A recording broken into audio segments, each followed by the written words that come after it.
The countdown is on. LAX probably seeing a big surge of folks, lots of traffic heading towards the airport right now.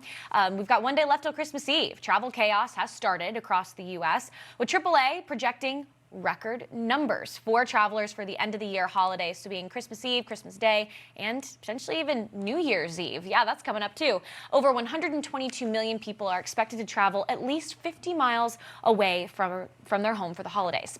So we've got managing editor at The Points Guy, Clint Henderson, who is back with us today. Clint, great to have you. We've got a busy holiday week on our hands. For someone that maybe is trying to avoid the long waits or the crowded terminals, do you have any specific times or maybe routes that could make more sense for them to make adjustments?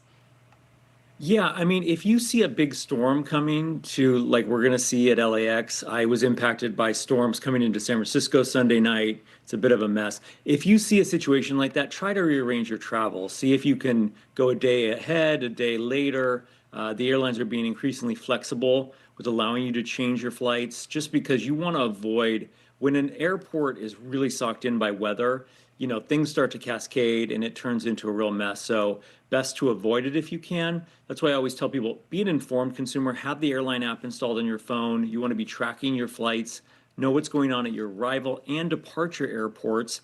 I use an app called Flighty. That really saved me Sunday night because it told me there was a ground stop at San Francisco International. So I switched my flight to fly into Oakland instead. So an app like Flighty or Flight Radar 24, those can be very helpful when you're trying to deal with, the weather, especially at airports.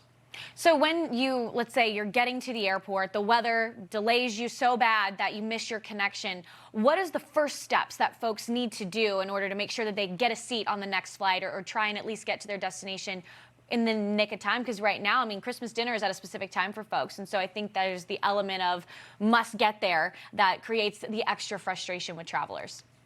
Yeah, that's why I always go in knowing a backup plan. So in my case, I knew there was an alternate flight to Oakland. So know what alternate flights might be available for you. And then, be an informed consumer. When your flight is severely delayed or canceled, God forbid, you want to be among the first people to get rebooked, especially this time of year, because there's not that many seats available. So if you're not one of the first people on your canceled flight to get another flight, you may be out of luck. So I always say have the airline app installed on your phone so you can rebook yourself, but know the customer service phone number, have the social media contacts. You can reach out direct message. Some of the airlines now have chat functions, and then run also to the line at the airport or the lounge if you have lounge access, because sometimes the airline lounge agents can actually help you too. So you got to use all the tools in your toolbox when things start to go wrong. So remember, you're competing with everybody else to get rebooked. Yeah, and I'm sure maybe attitude has a slight role to play on how you treat the TSA workers. Maybe they can help you out a little bit. But yeah, I mean, there's a lot of volume of people going to the airports, and this time of year, everybody wants to use their points that they have left over, or maybe loyalty programs. Are there any tips that you can share with folks to help maximize value or potentially avoid getting stuck? Yeah, if for some reason you do get stuck and you have a stash of points and miles, that's when it can come in really handy to rebook yourself using those points. When cash fares are really high, that's when you're going to maximize the value. So, that's why I like to keep a stash of points and miles, have a little credit card balance, going on to protect myself. If you don't have travel plan though, and you want to book something last minute, there is a lot of deals out there last minute, and that's when points and miles can really come in handy. But use a tool like Google Flights Explorer, put in your home airport. It'll show you cheap destinations you can go to, even last minute, all around the world. So speaking of like last minute travel plans, have you seen a recent surge in folks maybe booking their flights 2, 3, 4 months out? Or do you think that the trend is 1 month out and we're booking travel? And do you think that there's an advantage to either way? So either book way in advance if you're using points and miles, because that's when the most availability is gonna open up for you.